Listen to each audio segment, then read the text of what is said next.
हमने अपने इस सीरीज के पहले वाले वीडियो में डाल्टन की एटॉमिक थ्योरी को समझा, जिसमें हम लोगों ने सर जॉन डाल्टन के कुछ मेजर पोस्टुलेट्स को और उनके कुछ ड्रॉबैक्स को जाना था। अगर आपने वो वीडियो नहीं देखा है तो प्लीज़ आप उस वीडियो को इस वीडियो के बाद देख लें, आपको वीडियो डिस्क्रिप्शन में मिल जाएगा। तो सर जॉन डाल्टन ने अज्यूम किया था कि जितने भी मैटर है वो सारे एटम्स से मिलकर बने हुए होते हैं और ये एटम्स इंडिविजुअल पार्टिकल्स होते हैं जिसे फर्दर डिवाइड नहीं किया जा सकता। और इनका ये अजम्पशन तब तक बना रहा जब तक कैथोड रे ट्यूब एक्सपेरिमेंट नहीं किया गया था। ये एक्सपेरिमेंट एटम की पूरी अंडरस्टैंडिंग को ही चेंज कर दिया। तो इस वीडियो में हम इस फिजिक्स के एक great experiment cathode ray tube experiment को समझने वाले हैं और इलेक्ट्रॉन्स की डिस्कवरी को देखने वाले हैं। So hello guys, you are watching freaky साइडो।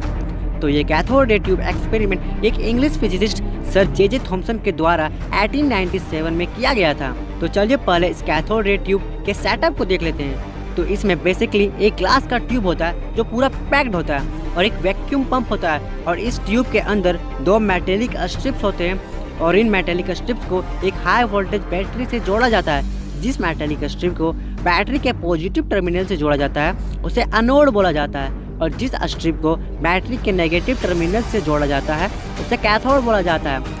और ये जो वैक्यूम पंप है इससे ट्यूब के अंदर से एयर को बाहर निकाला जाता है और ट्यूब के अंदर लो प्रेशर क्रिएट किया जाता है। और जैसा कि हम देख सकते हैं कि ये सर्किट कंप्लीट नहीं है, कैथोड और एनोड के बीच कुछ नहीं जोड़ा गया है, तो ये सर्किट एक ओपन सर्किट हुआ। एंड जैसा कि हम जानते हैं कि इलेक्ट्रिसिटी को फ्लो होने के लिए एक कंप्लीट सर्किट की जरूरत होती है, तो इस सर्किट से इलेक्ट्रिसिटी का फ्लो पॉसिबल ही नहीं है। पर जब इस सर्किट में इलेक्ट्रिसिटी प्रोवाइड किया जाता है तो हमें इस सर्किट में करंट का एग्जिस्टेंस का पता चलता है। एक्चुअली इस सर्किट में एक एमीटर लगाया जाता है। एमीटर एक्चुअली एक डिवाइस है जो इलेक्ट्रिक करंट को मेजर करता है। तो जब इस सर्किट में एमीटर को लगाया जाता है तब इस एमीटर के कांटे में हमें डिफ्लेक्शन दिखाई देता है। तो इसका मतलब ये हुआ कि इस ओपन सर्किट में से करंट पास हो रहा है।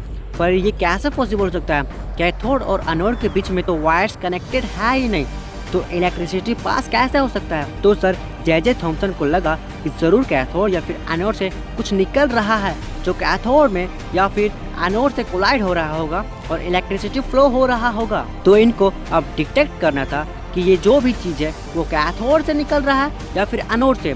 तो ये चेक करने के लिए उन्होंने पहले कैथोड में एक छोटा सा होल किया और होल के पीछे ट्यूब में एक फ्लोरेसेंट मटेरियल जिंक सल्फाइड का कोट किया गया ताकि ये जो भी चीज़ है वो उस होल से पास हो और जिंक सल्फाइड में जाके टकराए और फिर जिंक सल्फाइड ग्लो हो। तो जब उन्होंने कैथोड के पीछे लगाया तो वो मटेरियल ग्लो नहीं हुआ, पर जब एनोड में होल किया गया और फिर उसके पीछे ये फ्लोरेसेंट मटेरियल जिंक सल्फाइड को लगाया गया और जब इलेक्ट्रिसिटी दिया गया तब वो फ्लोरेसेंट मटेरियल ग्लो करने लगा। तो इसका ये मतलब हुआ कि ये जो भी चीज़ है वो कैथोड से निकल रहा है और एनोड की ओर जा रहा है। तो कैथोड से निकलने के कारण ही इस इनविजिबल चीज़ को कैथोड रे नाम रखा गया और फिर बाद में हमने इसे इलेक्ट्रॉन का नाम दिया।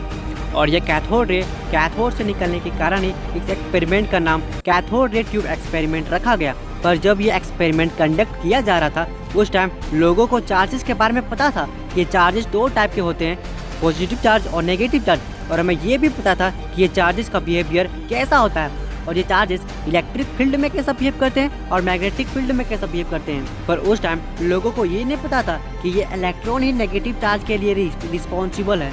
तो इस एक्सपेरिमेंट को और बढ़ाया गया और उन्होंने फाइंड किया कि ये कैथोड रे स्ट्रेट लाइन में ट्रेवल करता है। पर जब इस कैथोड रे का बिहेवियर को इलेक्ट्रिक फील्ड और मैग्नेटिक फील्ड में देखा जाता है तो ये कैथोड रे में डिफ्लेक्शन दिखाई देता है। ये कैथोड रे का डिफ्लेक्शन ऐसा प्रतीत होता है जैसे ये रेज नेगेटिव चार्जेस से मिलकर बना हो या फिर नेगेटिव चार्जेस का ही फ्लो।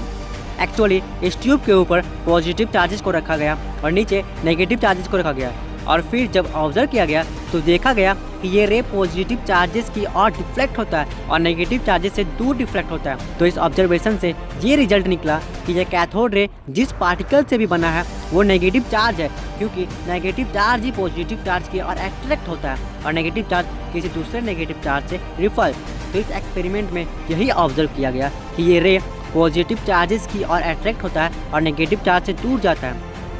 और जब इस रे का बिहेवियर को मैग्नेटिक फील्ड में देखा गया तो भी हमें इसका रिजल्ट ऐसा मिला जैसे ये कैथोड रे नेगेटिव पार्टिकल से ही बना हो। और इस एक्सपेरिमेंट को और भी बढ़ाया गया, जो कैथोड का मटेरियल था उसे चेंज कर दिया गया पर मटेरियल चेंज करने के बाद भी जो कैथोड रे का बिहेवियर था वो बिल्कुल सेम रहा। इस तरह उन्होंने बहुत सारा मटेरियल चेंज किया बट कैथोड रे का बिहेवियर बिल्कुल सेम रहा। तो इससे हमें ये पता चलता है कि यह कैथोड रे मटेरियल पर डिपेंड नहीं करता, ये हर मैटर का एटम का बेसिक कंस्टिट्यूएंट है।